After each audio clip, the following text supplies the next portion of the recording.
I work for the base of the Pyramid Innovation Center. We are based in the Netherlands, and we co-build inclusive businesses in low-income markets, or BoP markets as we call it.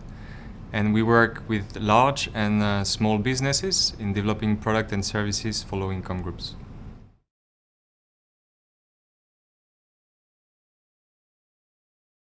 Over the past decade, it follows a little bit these innovation patterns. 10 years ago, people got very excited about the BoP, most likely reading the book of Prahalat, and starting to develop their own innovations. And over the years, actually, some of them succeeded, and a lot of them have failed, actually. So we were to a point, let's say 2 or 3 years ago, where a lot of people were losing interest on the BoP or inclusive business sphere. And now we are at the tipping point that either we manage to scale some of those companies, some of those enterprises, and then the whole inclusive business area will become an industry by itself, or we do not succeed to do this. And I think that's the end of the industry of inclusive business. So we are really at this key stage where we can go one way or the other.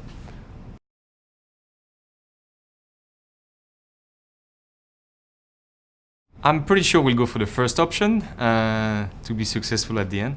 But it's really about the scaling issue where we will be successful. Because we've seen some of those businesses managing to reach some sort of scales, but not systematically. So people are doubting whether inclusive business is really a viable business option. So by having more actually of those successes at scale, we'll go for the first options. So I still do believe it's possible.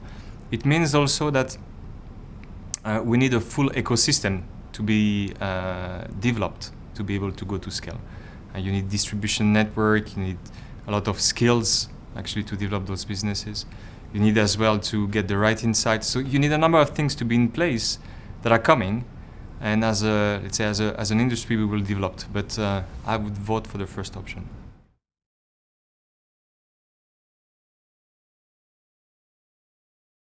That's a very interesting question for me, because I made this remark preparing this summit or this workshop that a lot of the companies we support do not have a clue actually on what the SDGs are. So there is or they do it without saying. So they take into account the SDGs in their practice, but they don't really operationalize any SDG actually policy on this.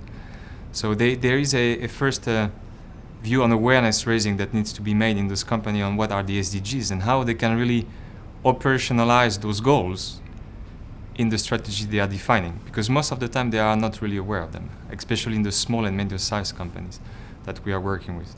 So there is this awareness raising is definitely in some segment of the private sector that needs to be increased for the SDGs to be embedded in their practice.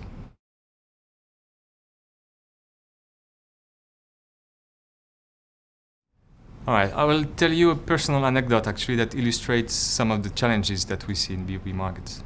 Because for a while I was trying to sell solar cookers in Madagascar. Solar cookers at that time was 10 years ago almost, were big actually products that you had to sell outside, that you had to actually use outside of the house. So I did this for a while and was not really successful at getting this business up to scale. And that's where I've learned actually a lot of things about the BoP. I've learned that it's not about technology most of the time. It's about how you use the product or the services and how it changes your own behavior. So that's why at BoP Inc. right now we do a lot of programs on behavior change, for example, related to food products or nutritious products. People did not use solar cookers because you have to cook outside while they were used to cook inside. They did not use solar cooker because you have to stand to use them, while they used to cook while they were seated. So it's a lot of cooking habits or cooking behaviors that needed to be changed. And I didn't realize that at that time. The other personal anecdote on this development is that those were quite large products that they needed to be actually put in the rural areas. Nobody really wanted to distribute them because it was too heavy, we could not fold them. So that's also one of the key systemic issues that need to be solved in BoP markets, that you need to distribute those products very efficiently.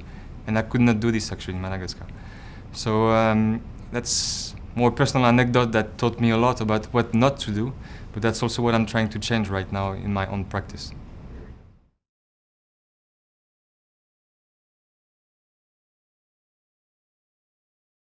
The success look like if we are able actually to change systemic issues. So we can start a lot of businesses at the BoP, but eventually this will not help us to go to scale. What we need to solve as an industry are distribution networks, getting the right insights, being able to have the right policy in place, having people with the right skills, like partnership with NGOs, being able to do a partnership with an NGOs, or being able to understand what it is to live with $2 or $3 per day. So success for BoP means that in 10 years' time, we will be able to solve those systemic issues. If we do so, then much more businesses will be able to go to scale. So if I would pick 3 of those systemic issues, and we manage to solve it, actually we are successful at BoP Inc., is that we will be able to create enough insights for businesses to develop the right proposition. So it could be the form of data or stories about what is the life of people at the base of the pyramid. That we will solve the distribution issue, which I think is one of the key success factors to go to the BoP. And lastly, that we will put the right finance in place to support those businesses. Right now there is money available or investment available, but it's not at the right place. It's often at the end when we need to scale, while we need it a little bit before. So if we solve finance, distribution, and insight in 10 years' time as BoP Inc., I think we'll be successful.